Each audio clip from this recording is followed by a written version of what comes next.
Меня зовут Кристина Люзунова. Я рада приветствовать зрителей и читателей Якутского Саха-информационного агентства. 2021 год объявлен годом здоровья, но в этот раз мы поговорим не о физическом, а о психологическом здоровье человека. Об этом нам расскажет семейный психолог Алена Шкулепа. Алена, здравствуйте. Здравствуйте. Каждый человек подвержен стрессу, будь то на работе, будь то дома. Мы бы хотели узнать, как этот стресс предотвратить. А его нельзя предотвращать. Дело в том, что стресс является частью нашей жизни. У стресса есть положительное и отрицательное качество.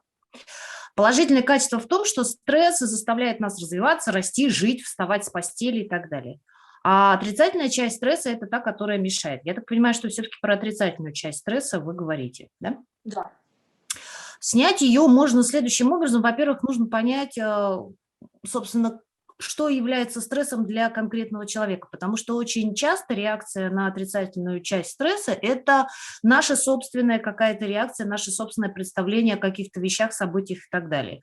Ну, условно говоря, если мне в автобусе наступят на ногу, я могу просто проигнорировать, для кого-то другого это может быть стрессовой ситуацией, которая там позволит, например, поругаться или поскандалить, или как-то вот там поставить человека на место.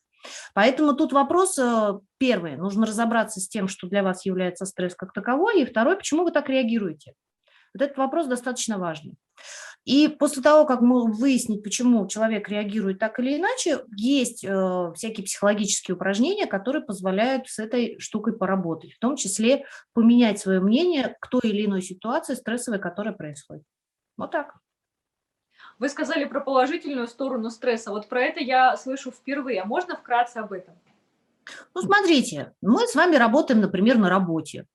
И у нас возникает такая некая стрессовая ситуация. Ну, давайте возьмем, у нас была пандемия, далеко ходить не надо.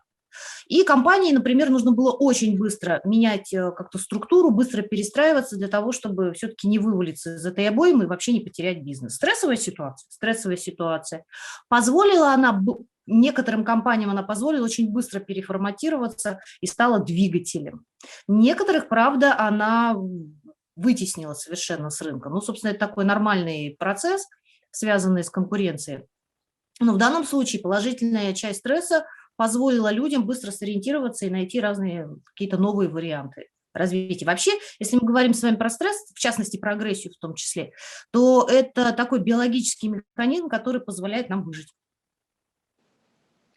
С такого ракурса вот я как раз-таки вообще не смотрела на стресс. А как стресс сказывается на здоровье? Какие могут быть последствия? Замечательный вопрос. Последствия могут быть очень разные. К сожалению, иногда очень тяжелые могут быть последствия, потому что дело в том, когда вообще человек начинает чем-то заболевать, то это очень часто, не всегда, я бы не хотела сейчас вот все под одну пленку, это очень часто такая реакция организма на стрессовую ситуацию, и болезнь является таким, как защитным механизмом психики. Вот когда мы, например, не можем что-то сделать или что-то высказать, или как-то живем не так, как хотим, что нам говорит психика? Слушай, ну ты не можешь. И тогда организм нам как-то говорит, ну давай мы сейчас тут немножечко тебя поболеем, и где-то тебе станет даже в какой-то степени легче. Ну, по крайней мере, голове станет легче. Ну вот как-то так вот мы реализуемся вот в этом моменте. Конечно, последствия могут быть совершенно неприятными, и здесь очень важно все-таки различать, что являлось причиной болезни, потому что мне не хотелось все подряд называть психосоматикой. Не все болезни от нервов.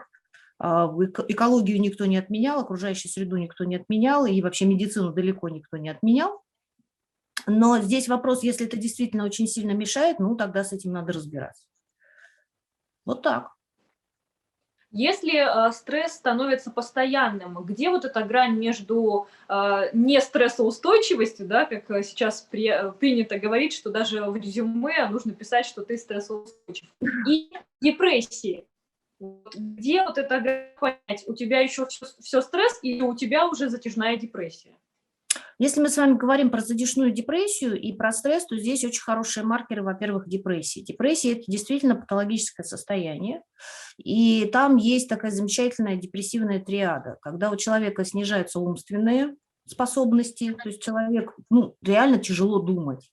когда у человека снижаются физические какие-то активности, реально человеку там трудно просто встать с постели. И очень сильно падает эмоциональный фон, он начинает как-то уходить в такое нейтральное состояние. Вот это уже можно говорить о том, что человек начинает там потихонечку, а где-то и не потихонечку депрессировать, ну, в таком серьезном смысле слова. И тогда это, конечно, нужно лечить, и лечить и медикаментозно в том числе, и обязательно это нужно лечить с помощью психотерапии. Если мы говорим с вами про ту стрессовую ситуацию, которая, я так подозреваю, о которой вы говорили, возможно, это история про переутомление. Да? Вот есть вообще понятие переутомления, есть понятие эмоциональное выгорание. Вот переутомление от эмоционального выгорания отличается тем, что если вы выспались и у вас появились силы и стало все хорошо, значит, у вас было просто переутомление. Но если вы высыпаетесь и никак не можете наспаться окончательно, да, то есть как-то вот никак не компенсируются и все эти вещи, если вы там съездили в отпуск, вернулись, и у вас опять глаз дергается, буквально там прошла неделя на работе, то это, наверное, говорит уже все-таки об эмоциональном выгорании. И здесь нужно, конечно, решать для себя, чего важнее нам. Мы как хотим, к умным или красивым? То есть мы хотим все-таки здоровыми быть или достигать дальнейших карьерных каких-то высот. Но сразу хочется сказать, иногда выбирать не надо. Иногда нужно немножечко все систематизировать, по-другому посмотреть на ту же самую ситуацию, и можно глобально ничего не меняя, сохранять здоровье. Вот о чем речь. Я буквально недавно читала статью, не помню какого психолога, вкратце о том, что если человек себя чувствует на высоком подъеме, но до этого у него была, так скажем, депрессия или угнетение, то в этот момент нужно еще больше стараться себя беречь, потому что это не навсегда. И после этого еще будет больший спад. Это правда? Это правда и неправда. Сильно зависит от того, какого типа все-таки нервная система человека. Вот есть люди, я думаю, что вы такие тоже встречали, и очень много, кстати, среди творческих таких людей, которые вообще работают рывками. Вот они там лежат, ну, условно лежат, то есть там пинают воздух, пинают, потом в какой-то момент у них прибегает пегас, прискакивает, да, и они очень там бурно, быстро, сильно, мощно просто делают такой выброс и делают все, что они собирались сделать, там, я не знаю, за неделю, за две. Это есть такой тип людей. Кстати, говорят по статистике, не скажу научно, откуда эта статистика взята, что их больше, чем людей, которые там полномерно, рационально вот как-то распределяют свою энергию. Поэтому для них это скорее образ такой. С другой стороны, то, о чем вы говорите, тоже имеет абсолютно место быть. Здесь, конечно, важно беречь себя, но тут вопрос, знаете, какой? А человек ли, может ли поймать этот момент? Очень часто же мы там, вот поймали волну, и мы в ней несемся. И стоит ли себя сильно ограничивать и задерживать, потому что это тоже может формой стресса такой быть, да, то есть подожди, там организм кричит и бежит, я хочу, да, там все тело на это настроено, а мы такие, не-не-не, стоп, подожди, потом будет хуже, потом хуже будет. И там, это же тоже, по сути, та же самая стрессовая ситуация, когда мы как-то не очень естественно. Ну, да, бывает и такое. Так скажем, эмоциональные качели, да? Да, эмоциональные качели, ну, мы с вами настолько люди очень разные, настолько сложно составные, что есть люди, которые действительно в этих эмоциональных качелях живут. Я сейчас не беру действительно биполярное расстройство, когда это очень большие качели, и там требуется и медикаментозное обязательно сопровождение психотерапевтическое.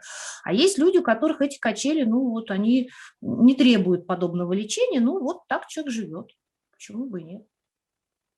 Вы сказали, что есть какие-то упражнения. Можете ли вы хотя бы одним поделиться, чтобы, вот, например, утром, если человек себя чувствует в стрессе, как-то себя, скажем, отпустить? Знаете, мне очень понравилось, я как раз скоро тоже по этому поводу буду видео делать, там несколько таких упражнений, недавно я узнала. Одно из них вообще даже не упражнение, а вопрос. Вопрос звучит следующим образом: что я сегодня сделаю для своего здоровья? Или что я сегодня сделала для своего здоровья. То есть это такое некое осознанное действие, которое вы делаете в течение дня, направленное на успокоение. Это не обязательно там про спорт, брокколи и все остальное. Это может быть просто какая-то такая вещь, когда вы там с удовольствием попили чай и просто побыли в тишине, как вариант.